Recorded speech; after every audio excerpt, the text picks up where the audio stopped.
I just decided that's what I wanted to do. Oh. And it was an incredible experience, to be honest with you, because my parents hated their jobs. You know, they would go to work and their life happened on the periphery of their employment.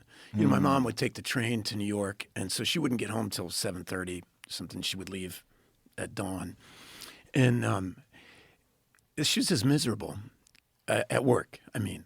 And I went to this rehearsal, and everyone was they were talking about whether or not God existed. They were talking about what they believed in. They would dress up in these crazy outfits, and then we did the play, and they got a standing ovation, and it was so much fun. And it was the first time I saw, I was like, you could do this for a living? You know, a lot of the actors aren't people you've heard of or anything like that, but they were real actors, and they loved their job. And the rehearsal room was so kind of thrilling, watching them figure out where people should stand and what was important and what was the scene about and what was the theme of the play and how could this scene fit in with the larger context. And I just decided that's what I wanted to do. And a lot of kids want to act, so that doesn't mean very much. But through this other friend of mine, I started hearing about open casting calls in New York. And I asked my mom if I could go on some of these big auditions. And again, she said, is it going to cost me any money? She said, if I paid for my own train fare, I could go to these auditions. And so I took some Polaroids and went on a few of these big auditions, and I got one of them.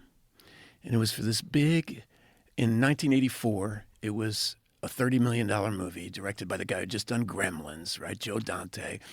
And I thought I was a made man. I mean, it was absolutely incredible to be sucked out of suburban America and brought to L.A. My first scene partner was River Phoenix, and all of a sudden, Whoa. I'm in L.A. My grandmother had always wanted to be a movie star. Wow. And she had dreamed of being a movie star. And I remember we were in a big van driving me to set the first day, and we went through the gates of Paramount opening up, and she was smoking an Eve cigarette in the van, of course. It's 1984, and she's just like, my first time in Hollywood as a fucking guardian. You know? Whoa. And so the whole child actor thing was a trip. And I finished the movie, and there's a lot of drama involved in that, if I was to complete that story.